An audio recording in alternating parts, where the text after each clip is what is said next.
उस व्यवस्था के तहत वो सूची बनी थी और उस सूची को जारी कर दिया गया था।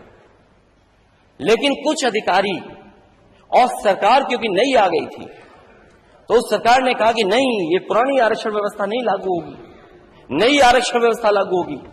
और जब नई आरक्षण व्यवस्था लागू के तहत वो सूची जारी की गई, तो 1700 नौजवान जो पिछड़े थे, दलित थे, उन्हें नौकरी से बाहर निकाल दिया गया था। उनकी भर्ती जनरल में हो गई थी और उन्हें नौकरी से बाहर निकाल दिया गया, ये कहकर के कि अब नई आरक्षण व्यवस्था लागू हो गई। जिन्होंने खुशियां मनाई थी, जिनके घर परिवार के लोगों ने बधाई दी थी, वो 1700 नौजवान नौकरी पाने के बाद, लिस्ट में आने के बाद बाहर निकाल दिए गए थे। जब से ये नई व्यवस्था लागू हुई है आरक्षण की, जो मूल भावना थी मंडल कमीशन से, उससे हम डाइवर्ट हुए हैं। तब से पूरे देश में ये आवाज उठी है कि जाति गणना होनी चाहिए और जाति गणना के बाद आबादी के हिसाब से सबको हक और सम्मान मिलना चाहिए। क्या यही तो सबका साथ सबका विकास है? क्या हम गलत बात कह रहे हैं क्या? सबका साथ सबका विकास तभी संभव है जब जाति गणना हो और जिसकी जितनी आबादी है उसके हिसाब से उसको आरक्षण और हक और सम्मान मिल जाए। क्योंकि सरकार में रहना है, इसलिए विरोध करना जरूरी है। सरकार में क्योंकि लॉलीपॉप मिल गई है, कुछ केक पेस्ट्री भी खा रहे होंगे, लड्डू भी खा रहे होंगे सरकार के, इसलिए सरकार के खड़े रहना है। और कुछ लोग तो फिल इन द ब्लैंक्स हैं सरकार के, रिक्त स्थान भरो, फिल इन द ब्लैंक्स हैं कुछ लोग। आप पूछ लीजिए जो भी नेता सदन है, हालांकि वो इंजीनियर हैं। मैं आपसे कहूंगा, नेता दूसरे दल के हैं, अध्यक्ष महोदय, उन 1700 बच्चों को निकाल के बुलाइए कि क्या उनके साथ गुजरा। और सबसे पहला बच्चा जो नौकरी से निकला था, जो उस आंदोलन को लीड कर रहा था, बड़ा हसीन है उनकी जवान का जादू, लगा के आग बहारों की बात करते हैं।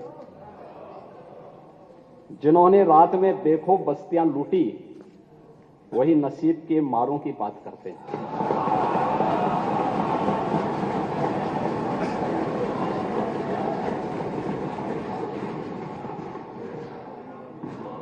गलत तो नहीं बोला ना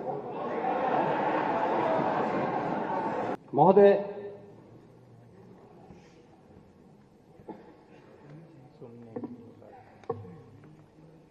वैसे ये अच्छी शुरुआत है दो प्रकार से कि उत्तर प्रदेश विधानमंडल में, विधानसभा में, विधान परिषद में पिछले 6-7 वर्षों में चर्चा पर चर्चा का एक माहौल बना है। और पिछले 22 के बाद से तो इसमें और भी अच्छी एक सकारात्मक पहल हुई है। और उसमें भी विरोधी पक्ष के लोग खूब तैयारी करके आना चाहते हैं। ईश्वर इनको इसी प्रकार से प्रगति करे और हमेशा विपक्ष में बैठे रहें, ये हम प्रार्थना करते हैं। आज यहां पे जो चीजें चल रही थी अनुपूरक बजट के बारे में, मुझे आश्चर्य हो रहा था कि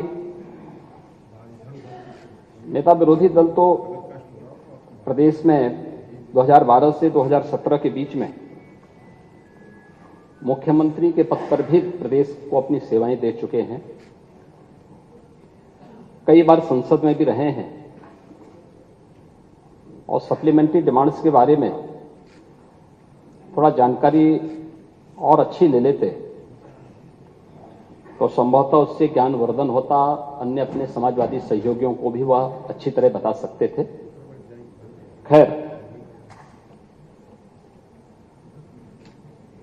4 बार प्रदेश में समाजवादी पार्टी की सरकार थी, अलग अलग समय में उन्होंने यहां पे प्रदेश में कार्य किया। लेकिन 2017 के बाद उत्तर प्रदेश के बारे में, 2017 के पहले का उत्तर प्रदेश और 2017 के बाद का उत्तर प्रदेश, 2017 के पहले का उत्तर प्रदेश अपनी अराजकता, गुंडागिर्दी, भ्रष्टाचार, अव्यवस्था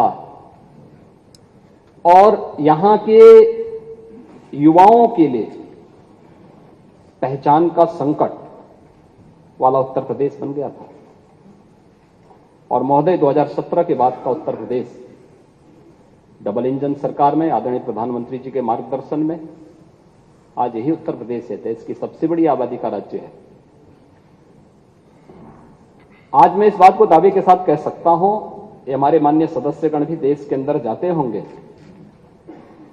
एक सामान्य नागरिक के रूप में, एक जनप्रतिनिधि के रूप में आज उत्तर प्रदेश के बारे में लोगों की धारणाएं बदली हैं और उत्तर प्रदेश को आज लोग सम्मान की दृष्टि से देखते हैं। ये बदले हुए प्रदेश का, ये नए उत्तर प्रदेश का, ये नए भारत का वह नया उत्तर प्रदेश है जिसके बारे में आज लोग एक नई धारणा बनाते हैं। उनका दृष्टिकोण बदला है। जैसे दुनिया का दृष्टिकोण भारत के प्रति बदला है, ऐसे ही देश और दुनिया की धारणा उत्तर प्रदेश के बारे में भी बदली है और हर व्यक्ति बहुत सम्मानजनक ढंग से देखता है। ये परसेप्शन ही उत्तर प्रदेश की सबसे बड़ी पहचान है।